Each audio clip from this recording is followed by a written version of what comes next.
Okay, so you never heard me play, so that's why you applause. Nice. I'm Lucky Riart from the Intel Open Source Technology Center. And this talk is about Cloud Dbus, aka Dbus for the cloud, which is a Dbus proxies for JavaScript. Let me start. Okay, next. Okay, so first I'm going to discuss why do we want at all to do dbus proxies for JavaScript and how we do it. Then I go through the JavaScript API on how you can use dbus proxy directly in JavaScript in a simple example. And then I show the server side of the stuff, so how you run the Python server, security, and this kind of thing.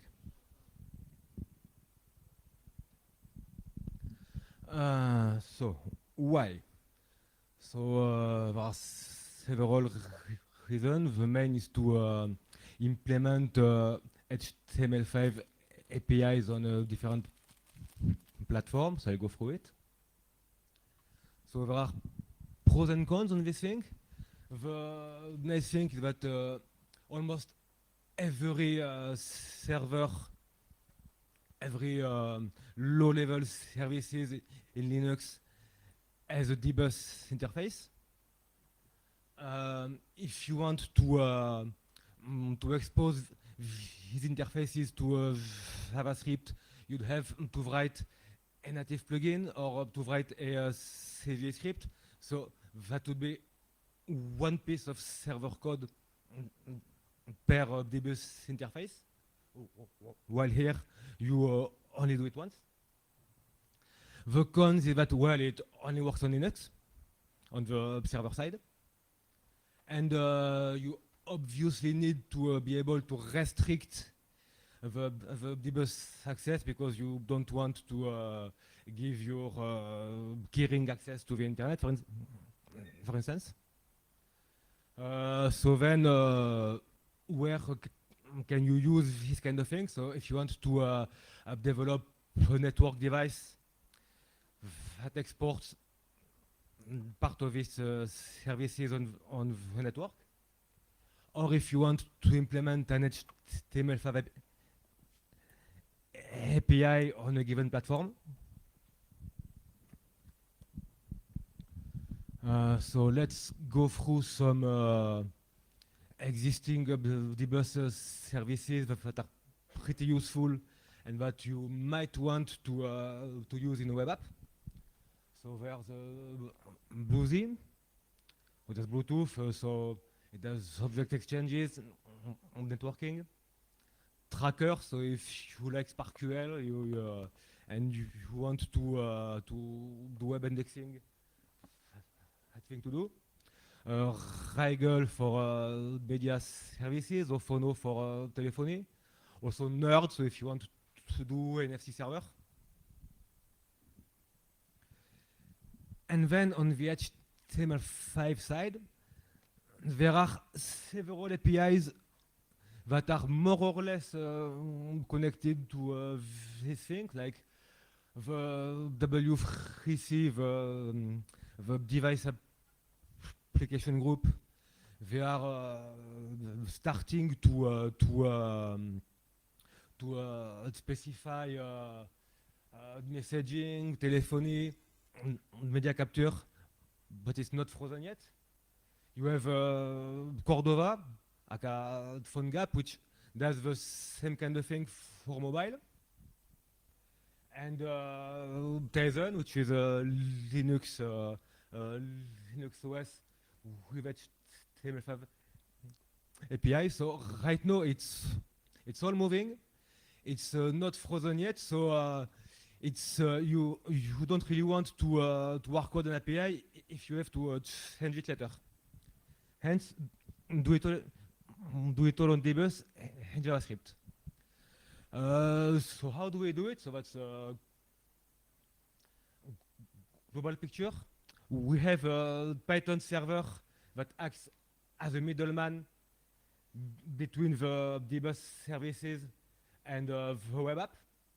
So uses, it uses Autobahn, which is a Python framework that does RPC, and also signal handling, which is built on Python twisted itself. And we use the Python dbus library on the dbus end, and the Python JSON library to exchange the JSON messages through WebSockets. Okay, so now we'll go through the dbus proxy API. So what's a dbus proxy? So in case you haven't used dbus at all, so a proxy is a reference to an object on the server. It has properties that can be of simple type or complex, like dictionaries, array, and so on. It implements interface with method, and you can register a callback on a proxy to respond on a dbus signal. An example. So the screensaver GNOME interface. So here there's three methods and one signal. So the getActive method returns the boolean that says if the screen is locked or not. The setActive method locks the screen or unlocks it. And the showMessage method displays the message on the screen while the screen is locked. And then there's a reactive change signal that is triggered every time the screen is locked or unlocked. And it sends a boolean that says if the screen is locked or unlocked. So it's all straightforward. How would you program this in Python with Python proxies? So here it's really straightforward. You get a handle on the session bus. You get the screensaver root object and the screensaver interface on this object. And then you just call the method. So here, this code would lock the screen, display a message that says hello Python dbus is cool, sleep for 3 seconds, and unlock the screen. So now if you would like to do the same thing in JavaScript, first the big difference would be that JavaScript is asynchronous here. So instead of calling method foo with parameters xy and getting a result, you should call method foo, pass a couple of handler function. So one to get a result and one in case of error. And in the reply handler, you get the result. So here, instead of of.foo xy, you do of.foo xy reply and error.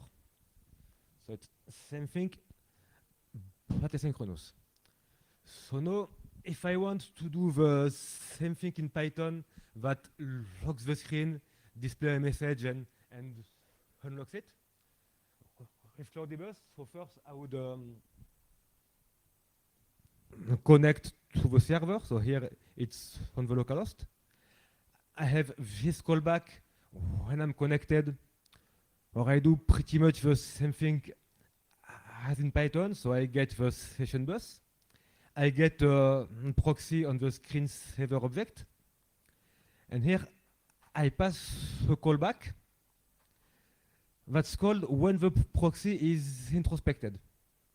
So the introspect function reads the XML data and adds the method to the object. So here I can lock the screen just like in Python, for a message. Instead of sleeping, so in JavaScript I set a timer for 3 seconds, and after 3 seconds I display the log state and unlock it. And I'm courageous, I can try it. Okay, so 1, 2, 3, it's unlocked. And the log message is here.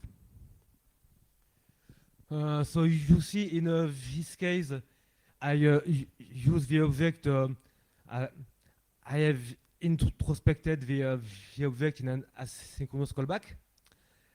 I can also use it directly in a lower level API. So here, same thing. I get the proxy, but I don't pass on callback for introspection.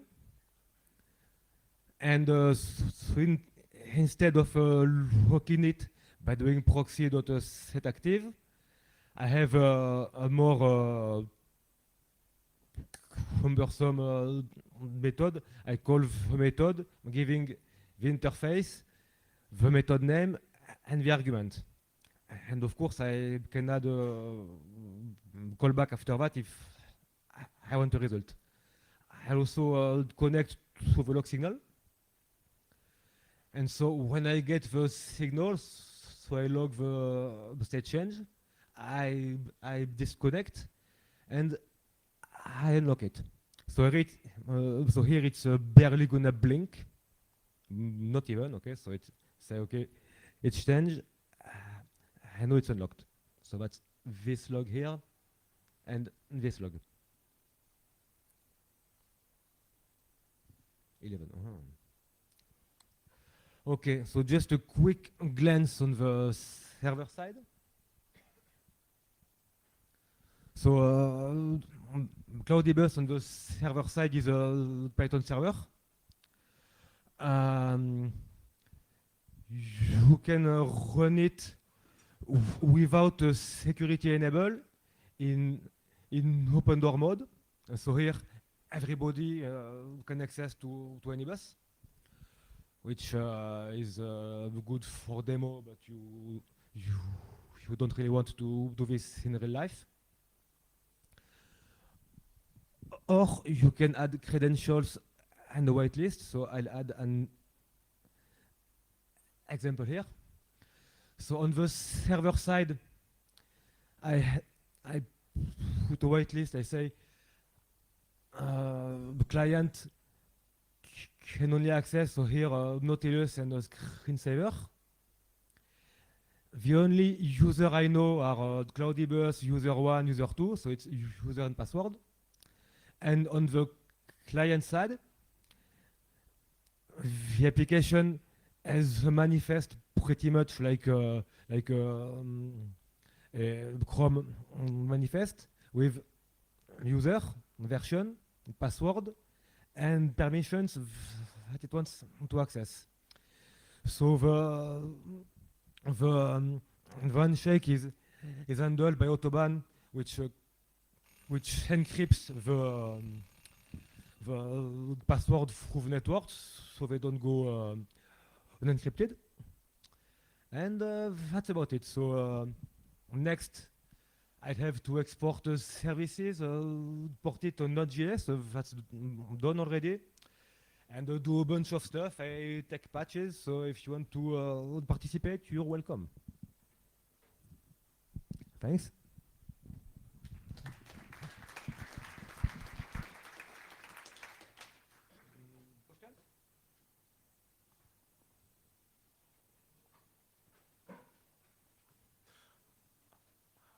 Why to have choose dbus and not something like zero C ICE? ICE is something with a lot of success in communication world.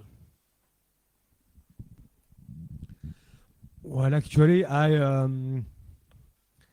had to write a web interface for several dbus services, so NFC, telephony, DLN and stuff.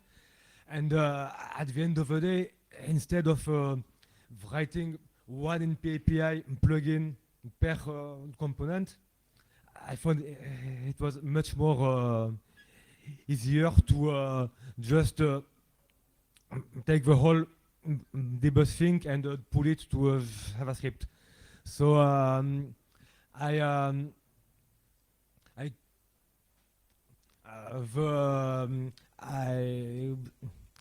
didn't have the use for other server, so I just